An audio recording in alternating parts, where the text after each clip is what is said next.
В эфире новости, в студии Анастасия Кобузева. Здравствуйте. Вот главные темы. Якутия получила 2 миллиарда рублей на выплату президентских пособий детям до 16 лет. На радость детям впервые за 80 лет в селе Улаханан строят новое здание детского сада. Сегодня день пограничника, как праздник отмечают в Алдане.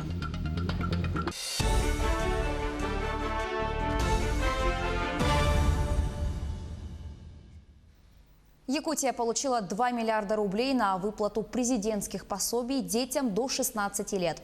Уже около 78 тысяч якутских семей подали заявление на получение единовременных пособий в 10 тысяч рублей, которые были введены Владимиром Путиным 11 мая этого года.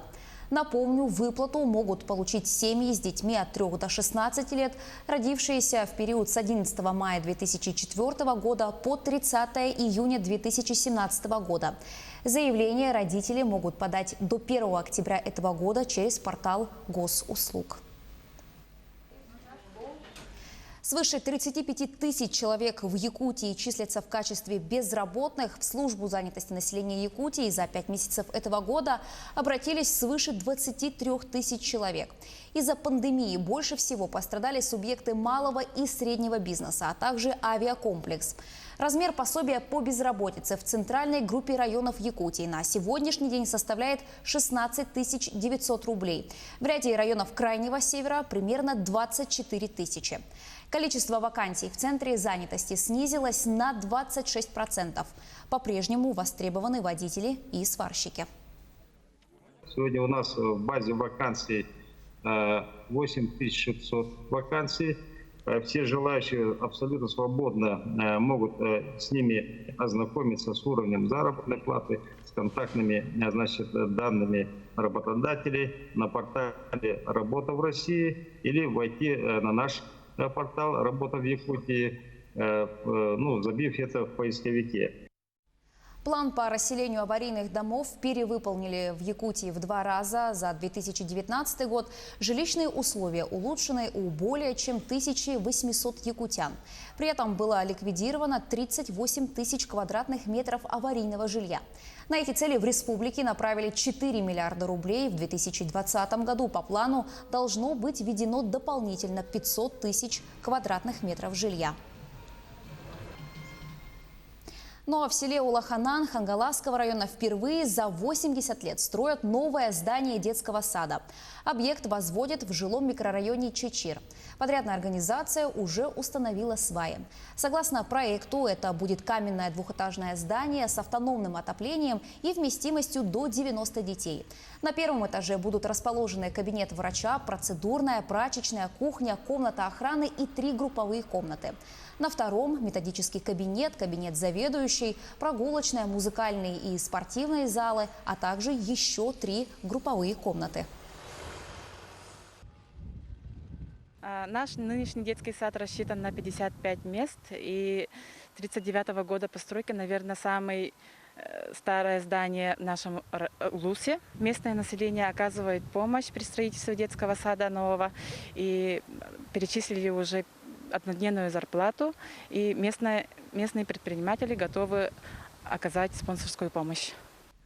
Недропользователя «Титан Автотрейд», который работает на территории села Иенгра, оштрафовали на 100 тысяч рублей. Прокурорская проверка показала, что компания не провела этнологическую экспертизу. И это не единственные нарушители. Кооператив «Артель старателей Пламя» также не провели этнологическую экспертизу. Прокуратура города Нерюнгри вынесла постановление о возбуждении дела об административном правонарушении. На территории Нерюнгринского района образовано муниципальное образование Иенгринский и Эвенкийский национальный наследие, где компактно проживают коренные малочисленные народы Севера и Венки. Всего на территории данного наследия осуществляет деятельность 20 недропользователей, которые осуществляют производственную деятельность по добыче полезных ископаемых. Ответственность за непроведение этнологической экспертизы при осуществлении данной хозяйственной деятельности предусмотрена Кодексом о административных правонарушениях Республики Саха-Якутия, в частности статьей 4.8 и 4.9. Данные статьи предусматривают ответственность в отношении виновных лиц в виде штрафа до 100 тысяч рублей. Из инфекционного отделения Якутской республиканской клинической больницы выписали 16 пациентов, перенесших COVID-19. Среди них 10 студентов Северо-Восточного федерального университета. Всех их тепло встречали родные и близкие. Выздоровевшие рассказали нашей съемочной группе, как проходило лечение. Лечение проходило это тяжелым, но потихоньку врачи на ноги поставили. Спасибо им. Хотелось бы сказать, чтобы это все находились на самоизоляции. Это не шутки. Анализ сдали, там выявили сразу, через 2 дня. Нам подарили, еще один шанс. Если у некоторых есть температура или кашель, прошу, обращайтесь к врачам и выздоравливайте. В Архангельской поликлинике для пациентов с ОРВИ организовали отдельный вход. А в Благовещенске часть врачей теперь работает только по вызову. Ни для кого не секрет, попасть к медикам в условиях пандемии коронавируса проблематично и в Алмазной провинции. Но как быть, если болезнь не дает возможности ждать? Анна Винокурова расскажет о работе Мирнинской центральной больницы. Взрослая поликлиника Мирного – это место, куда сегодня пытаются попасть многие. Но каждого, кто подойдет к двери, ждет вот такая вот надпись «Карантин», а рядом номера, по которым можно записаться к доктору. Но, как оказалось, не все могут получить помощь. «Ждите», – так сказали Дарье Бритых в Мирнинской больнице. Возмущению девушки не было предела, у ее ребенка дикие боли. Поэтому рассказала об этом на своей странице в социальной сети. Параллельно собирала вещи в Новосибирск лечить сына. Нам просто повезло, что я оказалась внимательной и просто увидела у ребенка паховую грыжу. Но паховую грыжу уже такую, которая могла бы понести очень неприятные последствия за собой, если бы мы ее вовремя не прооперировали. Возможность улететь в другой город за медицинской помощью есть, конечно, не у всех. При этом на данный момент в республике введен запрет на посещение поликлиник в плановом режиме. И как же тогда быть? Поликлиники продолжают работать в штатном режиме и остаются возможными для обращения пациентов для оказания неотложной медицинской помощи. Например, нет никаких препятствий для лечения у лор-врача с острыми заболеваниями, такими как гайморит или отит, но вместе с тем нельзя записаться к лору на плановую санацию миндалин при хроническом танзелите. В настоящее время посещение лечебных учреждений может представлять опасность для здоровья граждан, особенно для тех, кто относится к группе риска. Для записи к специалистам в Мирном нужно позвонить в регистратуру или колл-центр. Но важно понимать, забор анализов сейчас ведут только по показаниям врача. Как и УЗИ. Плановые обследования, например, исследование гормонального фона или аллергопробы, временно не делают. Также приостановлены осмотры и лечение у стоматолога. Анна Винокурова, Алексей Меркулин, телеканал «Алмазный край».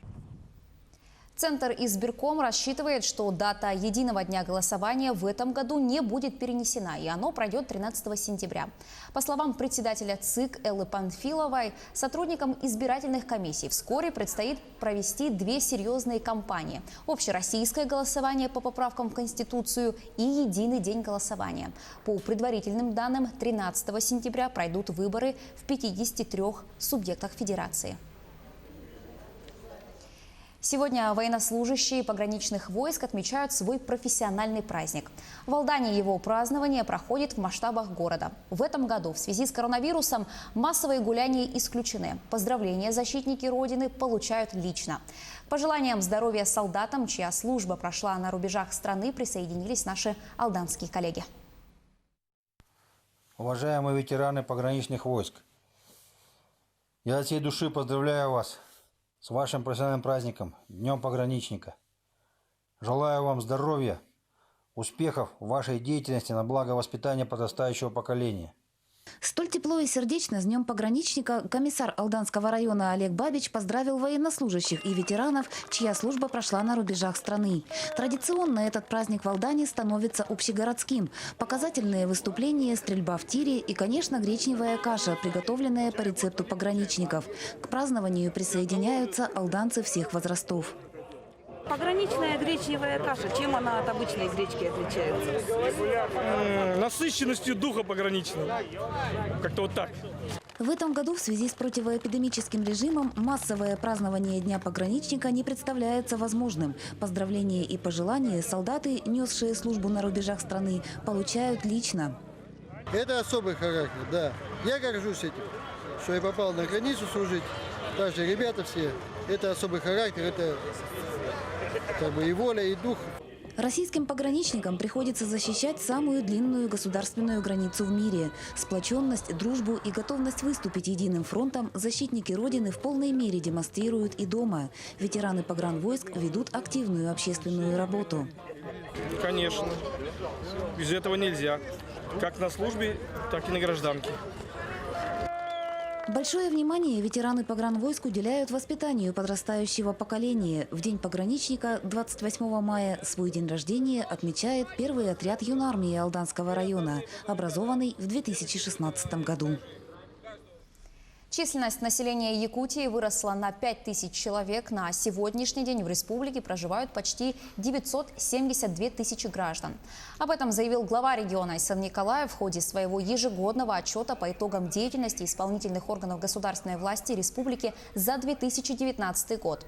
По показателям естественного прироста и рождаемости наша республика лидирует среди регионов Дальнего Востока и входит в 7 лучших регионов в России. В рамках национального проекта «Демография» в республике реализуется 5 региональных проектов с финансированием 4,5 миллиардов рублей. За заслуги в научно-педагогической деятельности и многолетнюю добросовестную работу. Почетную грамоту президента России получила профессор Института естественных наук Северо-Восточного федерального университета Аксинья Егорова. Более 40 лет она работает в главном вузе Якутии. В 2003 году Аксинья Егорова получила ученое звание профессора кафедры методики преподавания биологии, химии и географии. Сейчас она вплотную занимается подготовкой учителей-естественников. Получив информацию о том, что я награждена грамотой президента Российской Федерации, я была очень удивлена. Для меня это было неожиданно. И, естественно, была очень рада о том, что на таком уровне оценили мой труд профессиональной деятельности, подготовки кадров высшего профессионального образования.